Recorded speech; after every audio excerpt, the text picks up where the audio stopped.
My name is Miller Files, and tonight I'm opening a case file that has gathered dust for decades, not because investigators failed, not because the killer vanished into the shadows, but because too many people never cared enough to look. This is not the story of a criminal mastermind.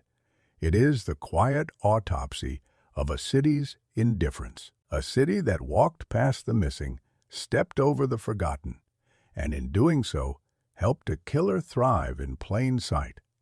When you investigate homicides long enough, patterns stop surprising you. Rage looks the same in every language. Desperation smells the same in every alley. But the Rifkin case, it does something different to you. It forces you to confront a truth that is far more painful than bloodshed. It shows you how a society decides which victims matter and which ones can disappear without a ripple. And it forces you to see how a killer learned to hide his crimes, not through brilliance, but by burying them inside a population that no one bothered to defend. New York City in the early 1990s was a landscape that pulsed with contradictions. Music blasting from every corner, graffiti blooming across concrete walls, sirens cutting through the night like metallic screams. But beneath that vibrancy lay a trembling heartbeat of fear. Crime was high, homelessness rampant, and entire neighborhoods lived in a world where survival meant looking the other way. The city was loud, chaotic, alive yet somehow deaf when it came to the quiet disappearances of women who lived on its edges. Those disappearances didn't stop traffic. They didn't spark protests. They barely filled a paragraph in the back pages of local papers.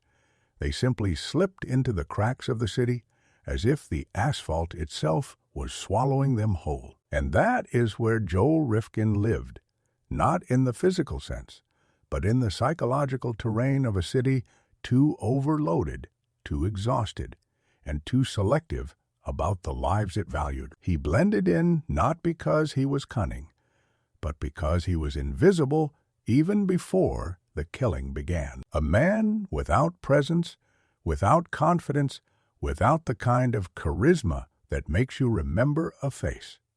He wasn't the sort of man people feared. He was the sort of man people forgot. To understand Rifkin, you have to start long before the violence.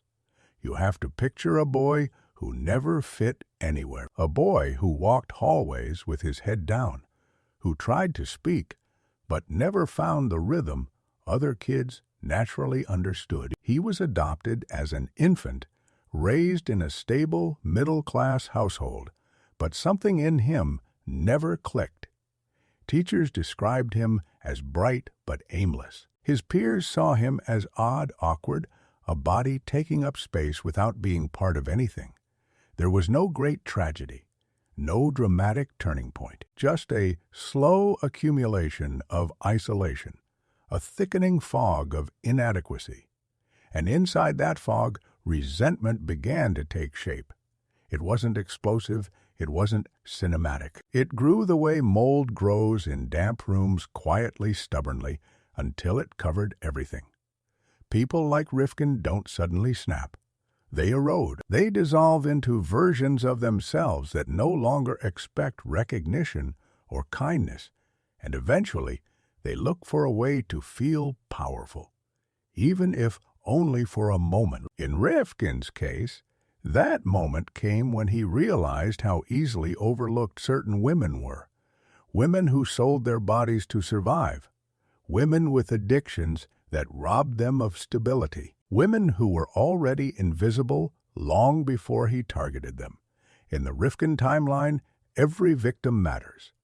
But in the city's timeline, they were ghosts even before they died. I remember the first time I read through the early missing persons reports tied to this case.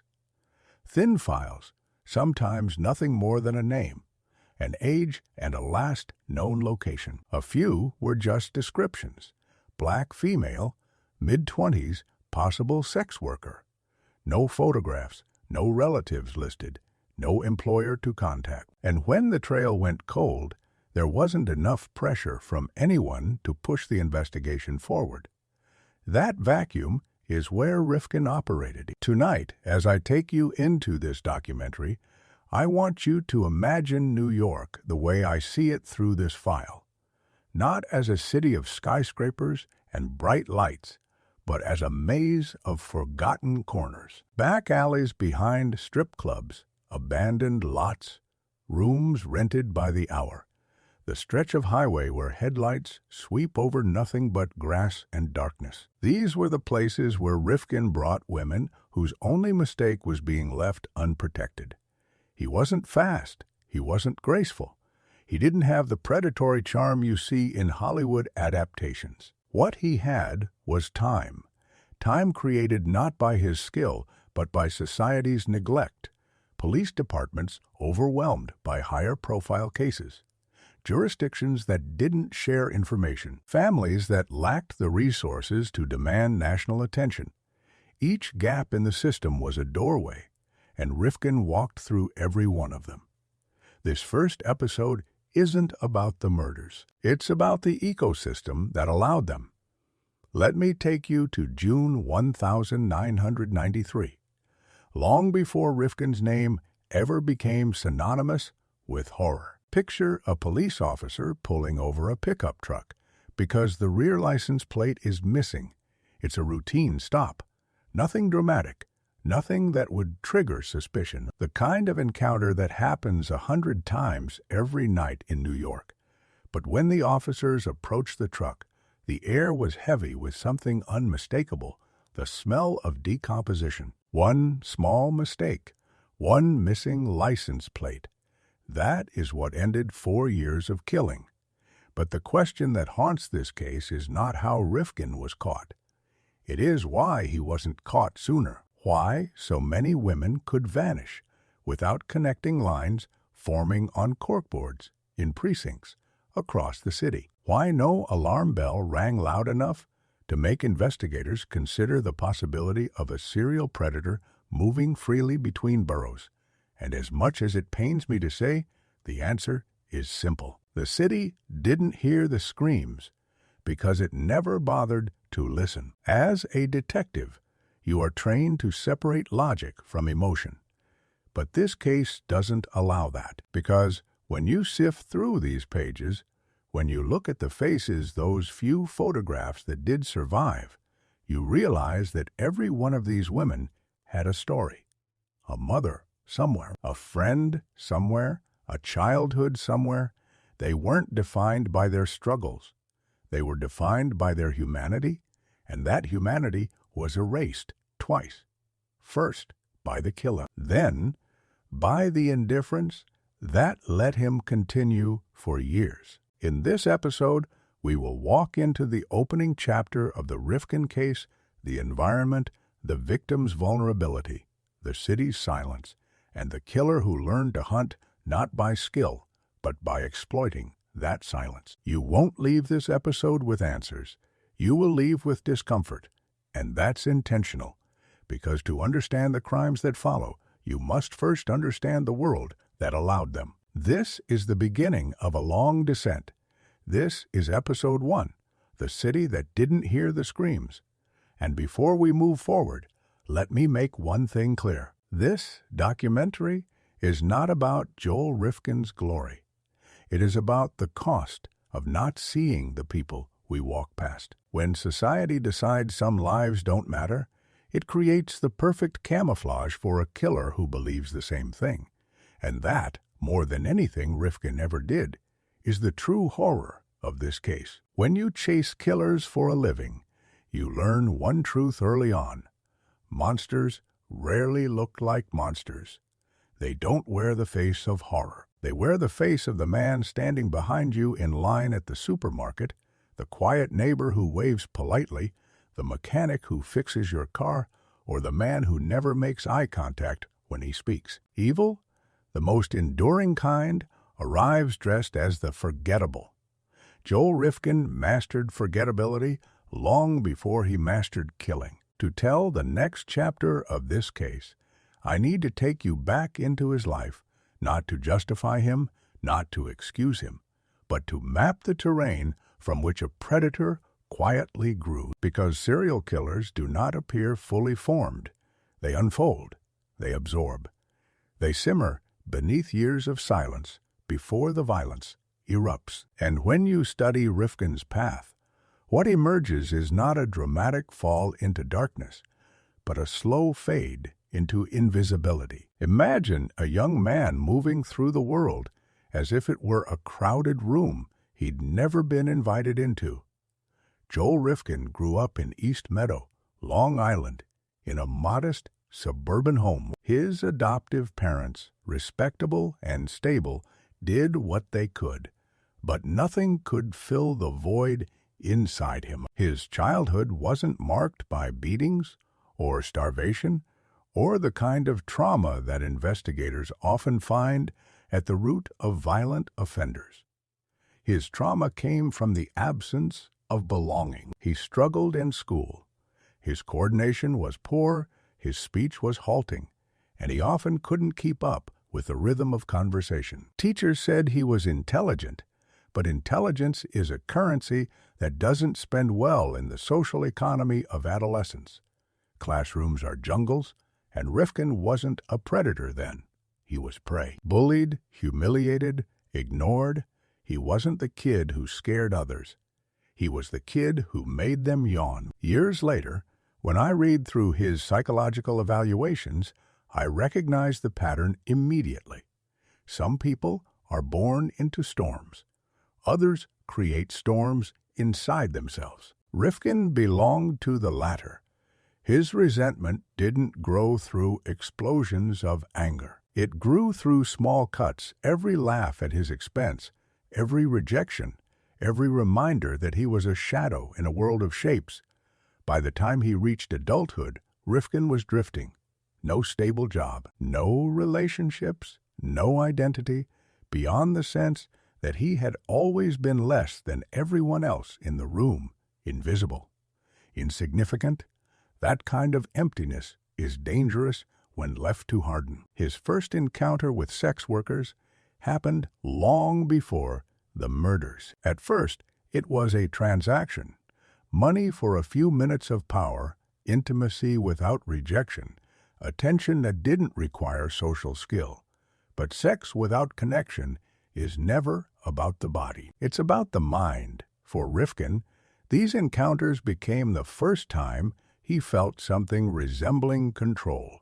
Control can be addictive. And in someone like Rifkin, control becomes a substitute for self-worth.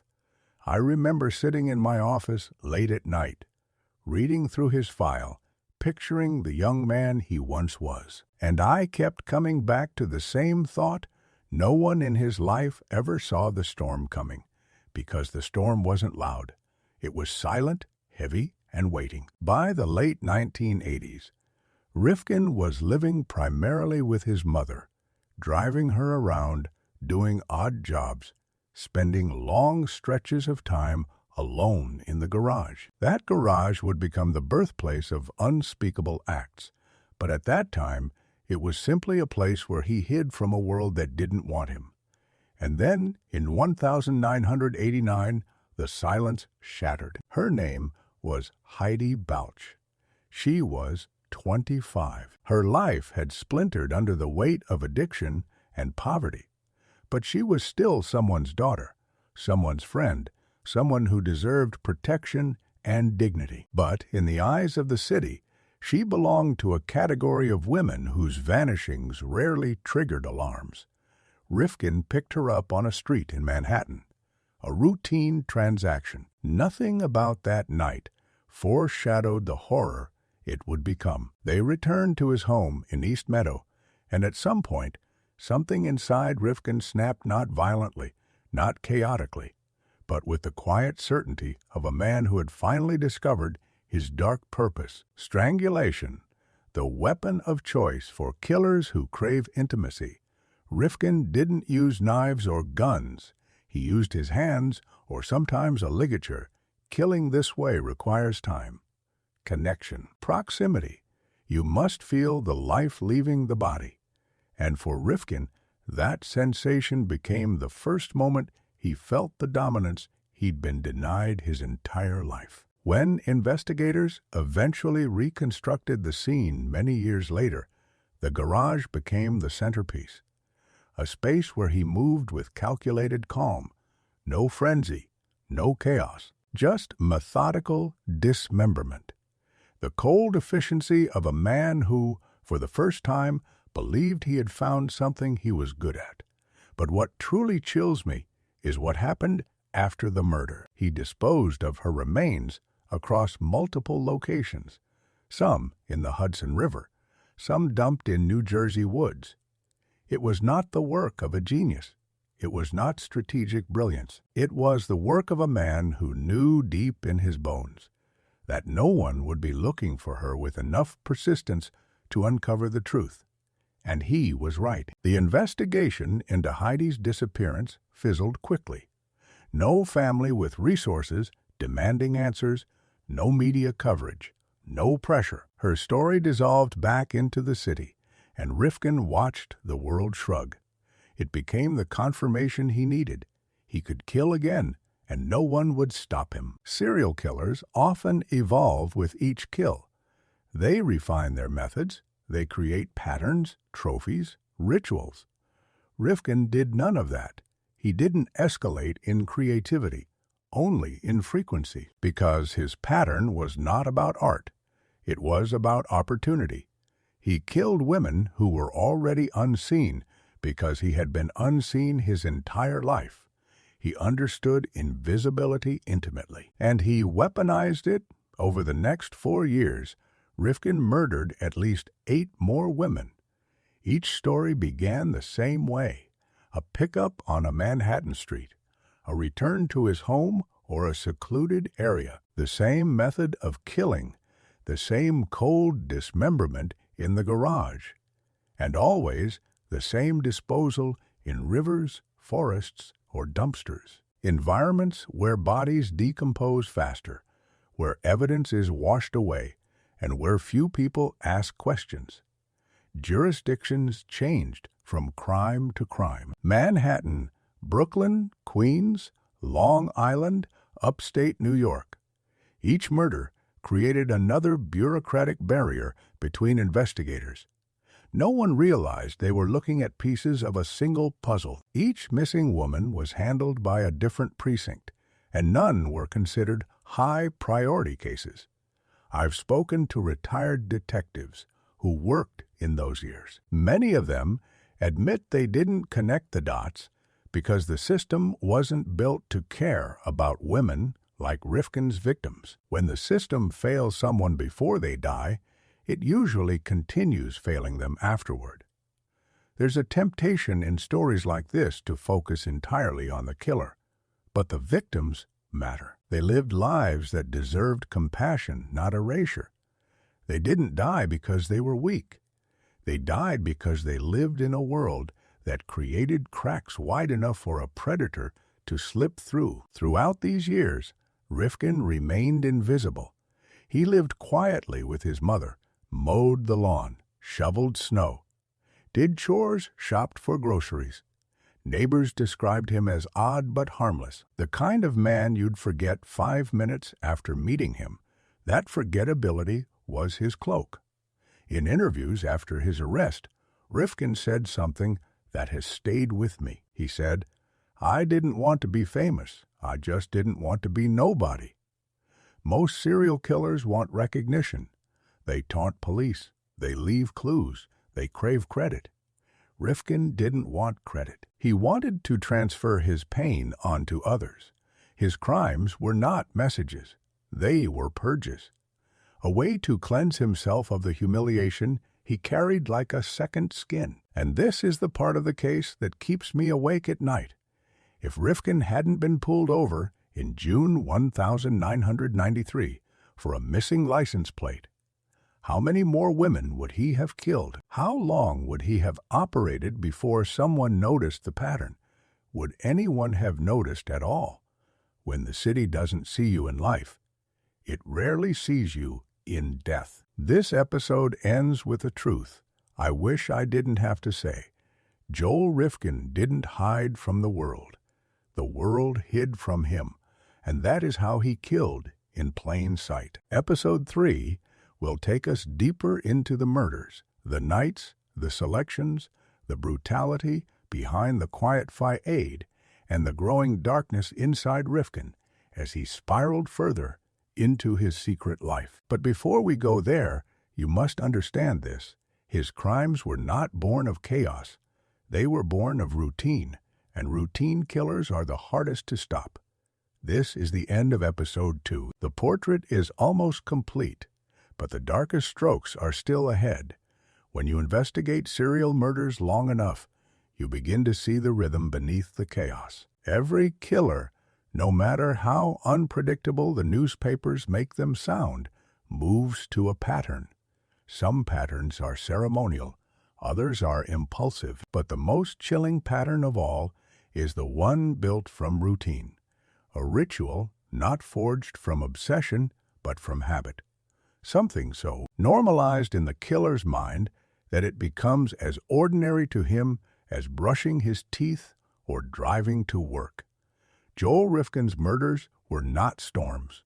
They were not volcanic eruptions of rage. They were quiet, controlled, almost mechanical acts performed by a man who believed the world had already dismissed both him and his victims. And tonight, in episode 3, we step into the darkest corridors of his life. The nights, the choices. The violence behind closed doors. The dismemberment that became his second language. And the chilling truth that routine can be more monstrous than madness. We return now to the late 1980s and early 1990s. New York City, the city of lights and noise and life and death layered on top of each other. But for Rifkin, the city was not a place of opportunity or ambition. It was a warehouse of forgotten people, a marketplace of vulnerability. Every corner offered him anonymity. Every street offered him a potential victim. Serial killers often escalate. Their first kill is sloppy, uncertain, driven by impulse. But for Rifkin, the escalation didn't happen in the method. It happened in the frequency. The first kill opened a door inside him, and because the world didn't slam that door shut, he walked through it again, and again, and again, and again. After the murder of Heidi Balch in 1999, something inside Rifkin shifted. He had lived his entire life being ignored, but here, in the silence of his garage, with a victim fully under his control, he found something he had never felt: absolute dominance. The next victim would not be a question of if, only when. Investigators later pieced together a timeline of his subsequent murders. But the truth is that many details remain shadows. Rifkin rarely remembered names. Sometimes he didn't even remember faces. What he remembered was the feeling, the moment of taking control, the moment when invisibility turned into power. For a killer, that feeling can be intoxicating. One night in 1990, Rifkin picked up a woman known only by fragments of a story, someone who struggled with addiction, someone surviving day by day. She got into Rifkin's car thinking she would earn enough money for food or a room. Instead, she became part of his growing secret. Once they returned to his home, the pattern repeated itself. A transaction, a quiet moment, a sudden shift, then hands gripping tight until breath stopped. The same calmness, the same methodical disposal. A river, a forest, a dumpster. Places where nature and time were his allies. These women did not die because they trusted him. They died because the city gave them no one else to trust. That is the part of the story I cannot say lightly. Rifkin didn't hunt the confident, the protected, the socially anchored. He hunted the forgotten. Because he was one of them, shaped by the same neglect, but twisted into something far darker. We move now to 1991. Rifkin's murders grew more frequent.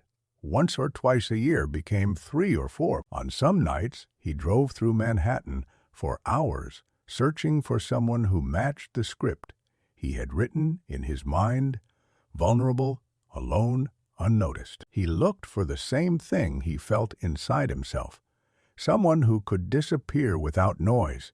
When he found her, the pattern unfolded again. A ride back to Long Island, a promise of money. Then, the violence that came not from rage, but from a chilling sense of entitlement. Rifkin believed these women were extensions of his emotional emptiness, objects through which he purged his humiliation. He didn't see them as humans with memories, families, fears, hopes. They were placeholders, they were vessels, and once he had drained them of meaning, he discarded them like trash. Now we enter the part of the story that still haunts detectives who work the case: the dismemberment. Many killers struggle with the physical act of cutting up a body. It takes strength. It takes anatomical knowledge. It takes a stomach hardened by violence. But Rifkin approached it like a task, not with excitement, not with disgust, but with the detachment of someone taking apart broken furniture. In his garage, he learned to work efficiently.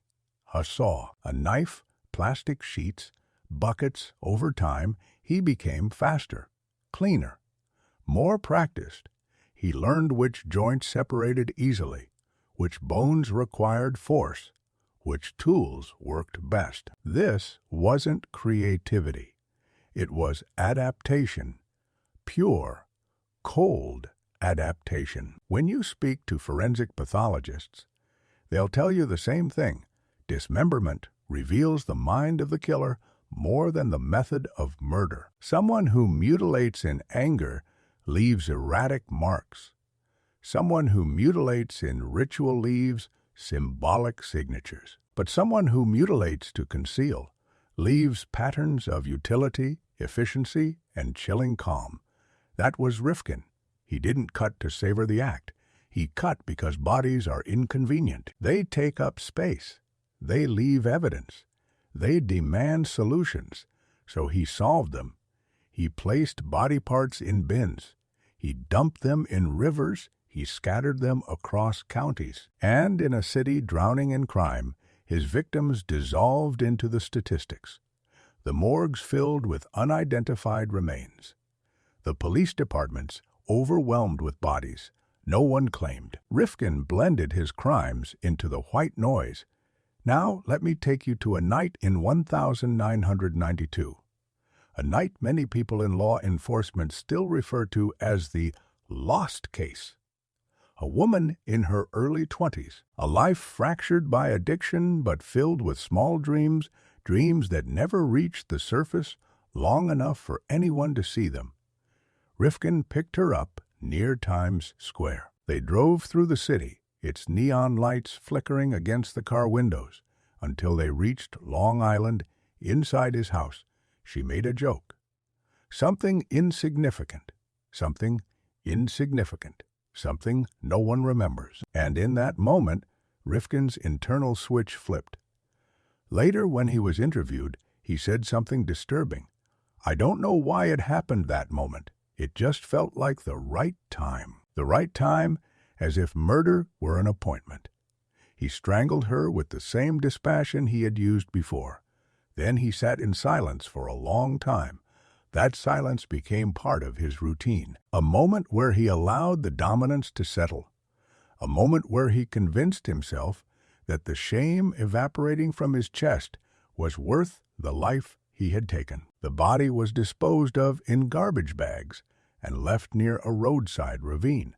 Animals found her, weather destroyed what was left, and another woman became an anonymous statistic. As I read through the case files, I couldn't help imagining the lives behind each of these women, where they slept, who they trusted, what they feared, what small joys they held on to. They didn't vanish because they were weak.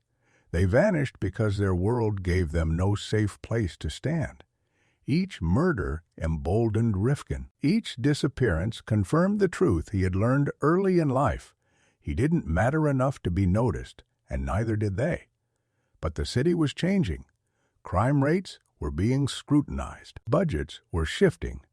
Forensic technology was improving, and small cracks began to form in the invisibility he had relied on. In early 1993, Rifkin killed again. This time, the victim was someone who crossed paths with him more than once, someone who trusted him enough to get into his car without hesitation. Familiarity breeds danger when the familiar face hides a predator. After killing her, he kept her body in his house for several days, not out of sentiment, not out of fear, but because he didn't know where to put her yet. The smell began to seep through the walls. Neighbors noticed something unusual, but said nothing. That is another truth of urban life. People smell danger long before they speak of it. Silence becomes the glue that holds neighborhoods together. Finally, Rifkin wrapped the body, placed it in the back of his mother's Mazda pickup truck, and began driving around Long Island searching for a dumping site. That drive would become his downfall, but that is a story for episode 4. Tonight, we stay with the murders. One question always comes up when discussing serial killers: did he ever feel remorse? With Rifkin, the answer is buried in contradictions. He claimed in some interviews that he felt guilt. In others, he admitted he felt nothing. But the truth lies in his actions, not his words. A man who feels remorse stops. A man who feels guilt turns himself in. Rifkin did neither. He killed for 4 years without pause, without fear, without hesitation. And that absence of hesitation reveals more about him than any confession. He was addicted to control, addicted to the quiet moments after the killing, addicted to the illusion that he had risen above the humiliation of his past, and like all addictions, it escalated until it consumed everything. Now, as we close this episode, I want you to picture something. Not the killer, not the crime scenes, but the victims. Picture their faces not as mugshots or forensic reconstructions, but as human beings walking through a city that didn't see them, holding a cup of cheap coffee, laughing at a joke, crying through withdrawal, looking for hope in small pockets of the world. Their humanity is the heart of this case. Without them, this is just a story of a killer. With them, this is a story of a system that broke. Episode 3 ends where routine becomes nightmare, where invisibility becomes weapon, where the city's silence becomes accomplice. In Episode 4, we follow Rifkin on the night everything unraveled. The traffic stop, the officers, the smell, the confession, and the moment when the invisible man finally stepped into the light. But for now, remember this: a killer like Joel Rifkin does not grow in darkness. He grows in places where no one bothers to look. There are nights in a detective's career that carry a strange weight, nights that seem ordinary at first glance. But when you dig deeper, you discover they were turning points, quiet breaking points, where the world shifted without making a sound. The night Joel Rifkin was caught is one of those nights. Not because it was spectacular, not because it was violent, not because it was the dramatic crescendo that crime dramas like to imagine. Rifkin's capture was astonishing precisely because of how mundane it was. A missing license plate, a patrol car making a routine stop, a truck moving suspiciously through the early morning darkness. Sometimes, fate doesn't arrive with lightning. It arrives with paperwork. As we enter Episode 4, you and I walk into that night, not the night of a murder, but the night the facade crumbled. The night the invisible man finally cast a shadow. It was June 28, 1993, a humid, heavy night on Long Island. The kind of night where the air feels thick enough to swallow sound. Rifkin was driving his mother's Mazda pickup truck. A body wrapped in plastic lying in the bed behind him. The woman had been dead for days. The decomposition had begun. The smell, impossible to hide, seeped through the vehicle like a whisper of truth, fighting its way out. Rifkin wasn't fleeing. He wasn't panicked. He wasn't racing to avoid detection. He was drifting through the night, searching for a place to leave the body. His mind was in the same place it always was during these drives, focused, detached, moving step by step through the grim routine he had perfected. But then the patrol car appeared behind him. 2 state troopers on highway duty. They noticed something simple. The pickup truck had no rear license plate. A minor violation, a reason for a routine stop, something that, on any other night, would have led to a warning or a small citation. But not tonight. The troopers signaled for Rifkin to pull over. Instead, whether from panic or confusion, he sped away. What followed was not a cinematic chase.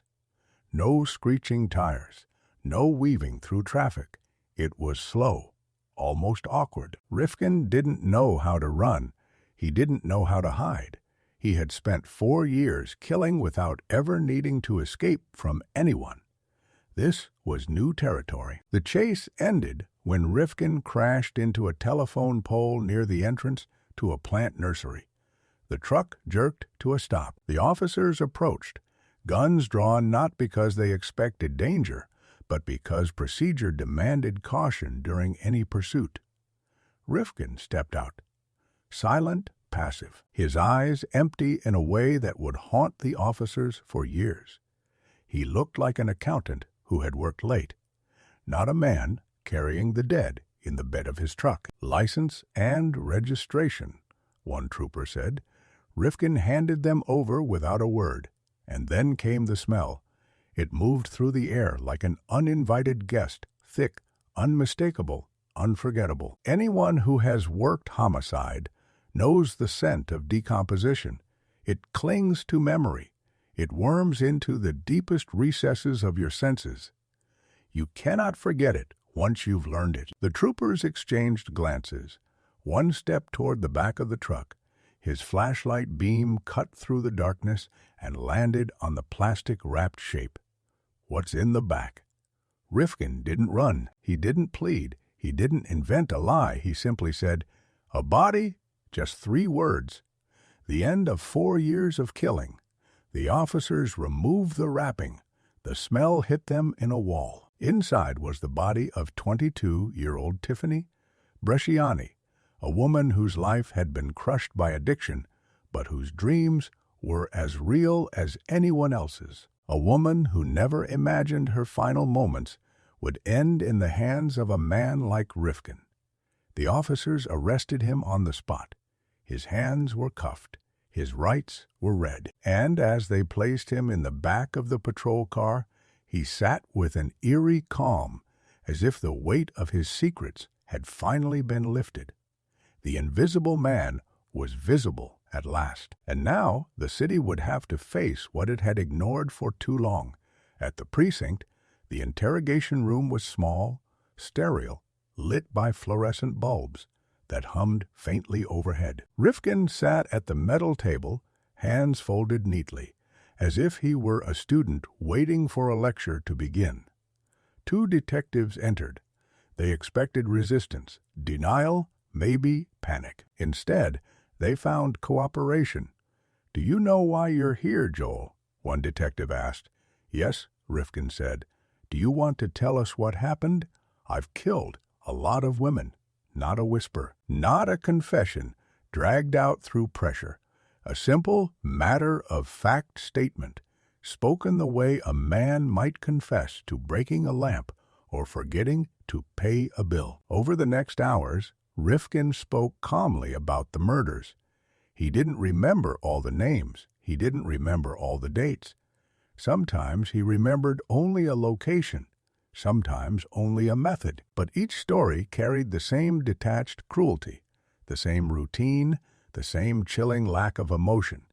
He described the first kill, the dismemberments, the rivers, the dumping sites, the garage, the women who begged for life. The silence afterward. He wasn't proud. He wasn't ashamed. He was simply telling the truth as he knew it. Detectives left the room shaken, not because of what he said, but because of how he said it. There was no monster in his voice, no rage, no madness, just emptiness. A man who had never figured out how to be part of the world, explaining the only thing that had ever made him feel powerful. As his confession grew, so did the horror. 9 confirmed murders, possibly more. Some he had forgotten entirely. Some he couldn't even describe beyond. She was small, or she had brown hair. The city's missing persons files were suddenly alive with new questions. The women who had vanished into the cracks now had a name attached to their fate. Joel Rifkin. The media erupted. The headlines screamed of a serial killer hiding in the suburbs. Reporters swarmed the courthouse. Photos of Rifkin slumped, vacant-eyed, handcuffed, spread across every newspaper. The nation asked how such a killer could thrive unnoticed. The answer was simple. He had relied on the same invisibility that had shaped him since childhood, and society had helped him every step of the way. While journalists focused on the sensational details, investigators began the painstaking work of verifying every claim.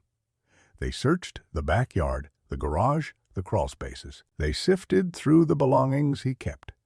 They examined the tools he used. They looked for trophies, but found none. He hadn't killed to keep memories. He had killed to erase feelings. One detective told me years later that standing in Rifkin's garage felt like standing inside a crime museum, except the curator had cleaned up very well. But the truth was still there. The saws, the buckets, the stains, the shadows of violence etched into the concrete. Meanwhile, the families of the victims, those who still existed, faced a devastating double tragedy. They had lost someone once when she disappeared. Now they lost her again, learning the truth of her death. The grief that came with that knowledge was complex. It was not just sorrow. It was anger at a system that had never protected them, anger at a world that saw their loved ones as statistics. Rifkin was eventually charged with multiple counts of murder. The trial was not dramatic. There were no wild outbursts, no moments of shocking revelation. Rifkin's guilt was clear. His confessions were detailed. The evidence was overwhelming. The jury took little time to reach a verdict. Conviction. Life in prison. A symbolic sentence of 203 years. He would never walk free again. But as the cell door closed behind him, a larger question remained open. How had he escaped detection for so long? How had 9 women been killed without anyone tracing a pattern? How had a suburban garage become a slaughterhouse while the world went on, oblivious? The answer was harsh. His victims were women the world didn't watch, women without support in a city that demanded it for survival, women who slipped through social cracks wide enough for a killer to hide inside. As episode 4 ends, we stand at the edge of this truth. Rifkin didn't escape justice because he was clever. He escaped because society failed the women he killed. In episode 5, we confront that failure. We explore the aftermath, the lessons, the systemic cracks that allowed a killer to grow unnoticed, and the voices of those who refused to let the victims be forgotten again. But tonight, remember this moment, the moment a simple traffic stop revealed years of hidden horror. The moment silence broke. The moment the invisible man finally became seen. The end of a serial killer's story is never clean. Courts close cases. Journalists write headlines. Prosecutors declare victory. Judges read verdicts with solemn authority. But for detectives, the end of a case like Joel Rifkin's never feels like justice. It feels like an autopsy, not of a single killer, but of a system that allowed 9 women, possibly more, to vanish before anyone bothered to connect the dots. As we step into Episode 5, understand this. Tonight is not about Rifkin. His story is over.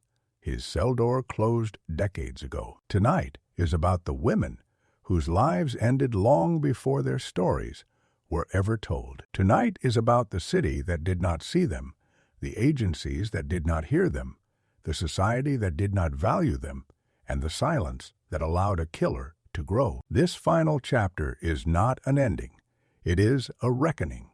When Rifkin entered the prison system, he quickly faded from the headlines. Other crimes took center stage. Other tragedies filled the news cycles, and the world moved on.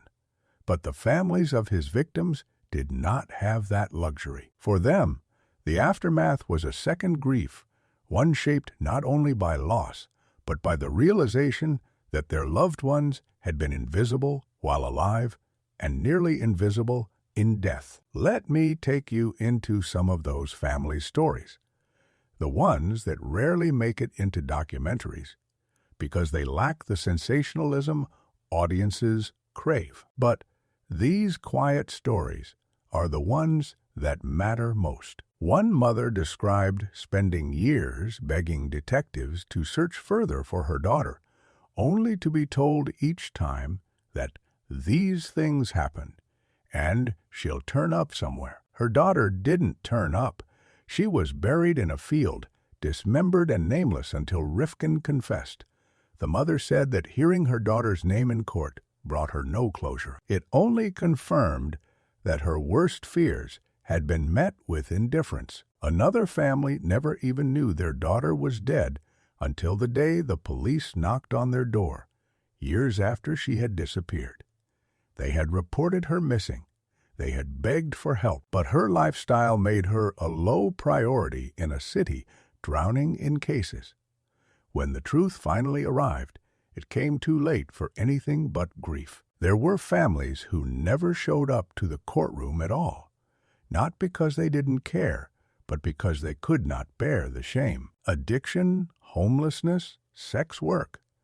These became labels heavy enough to bury the dead twice. One detective once told me that the saddest part of the case wasn't the murders themselves, but the number of people who grieved in silence because they were convinced no one wanted to hear them. That silence is the real crime scene.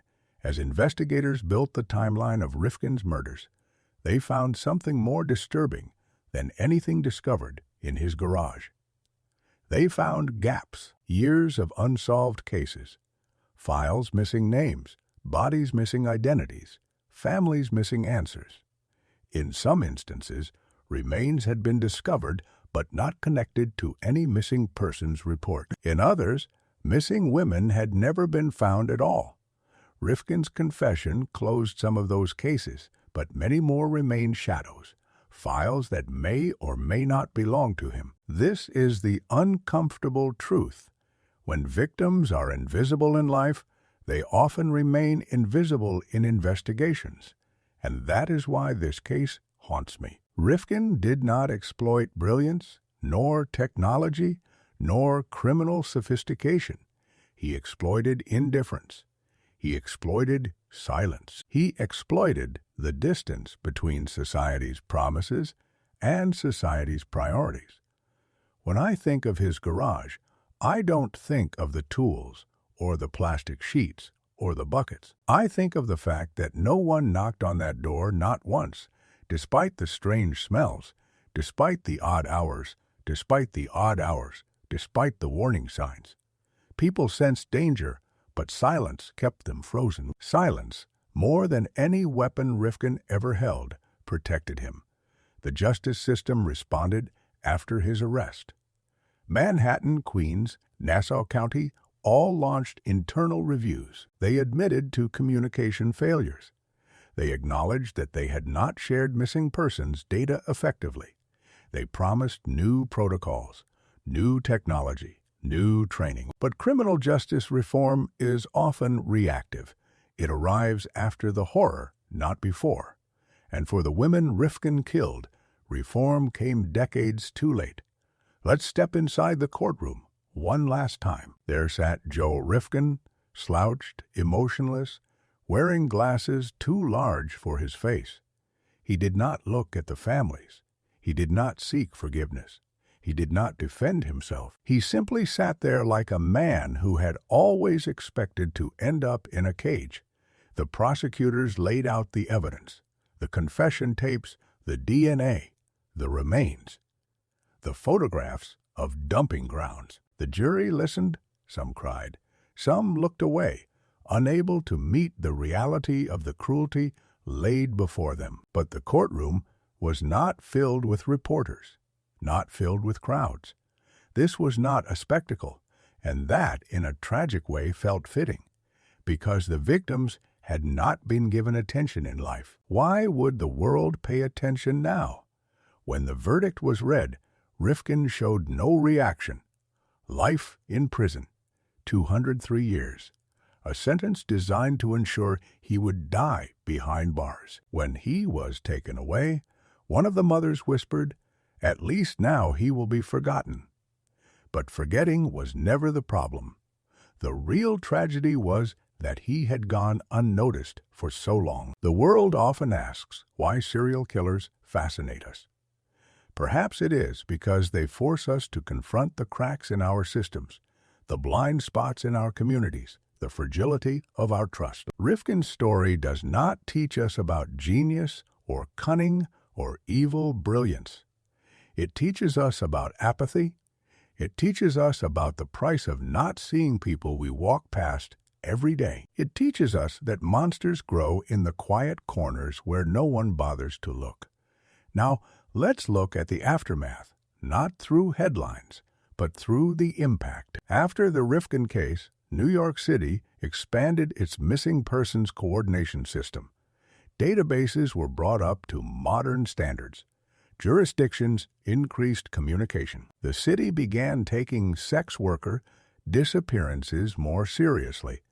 It wasn't perfect. It still isn't. But it was a step, a small one, toward understanding that every life, no matter how marginalized, deserves urgency. Some advocacy groups formed in the years after Rifkin's arrest. Some were run by families of victims. Some were run by survivors of the streets. They fought to make sure women like those Rifkin killed would be seen, heard, protected. Many of those groups no longer exist today. Funding dried up. Interest faded. But during their time, they made small changes that saved lives. As I sit here, reading through the case file again, I realize something important. The legacy of a killer should never be the killer himself. It should be the spotlight he unintentionally shines on the people we fail.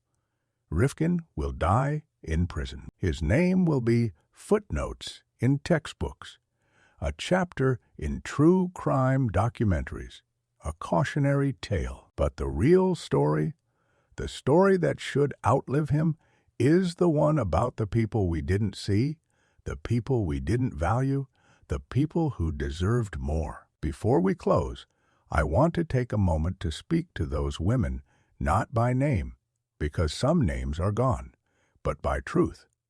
You were more than your addictions, more than your struggles, more than the circumstances that pushed you into danger.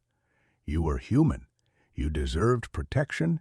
You deserved justice long before a killer forced the world to notice your absence. Your stories end in tragedy because the world failed you, but your memory should not suffer the same fate. As a detective, I am trained to look at evidence, not emotion. But a case like this changes you. It forces you to ask not, who killed these women, but who ignored them until they died? And the answer is not one man. The answer is a system, a society, a silence. The final truth of the Joel Rifkin case is this: he did not create the darkness. He learned to live in the darkness we left behind. When the cell door closed on him, the story did not end. It echoed. It asked us what we value. It asked us who we see. It asked us what price we pay for indifference. As this documentary comes to a close, I leave you with one final thought, not as a detective, but as a witness. The next Rifkin will not survive because he is brilliant. He will survive because somewhere someone is being ignored. And the only way to stop the next monster is to protect the people the world forgets. This has been the Miller Files. This case is closed. But the lesson is not.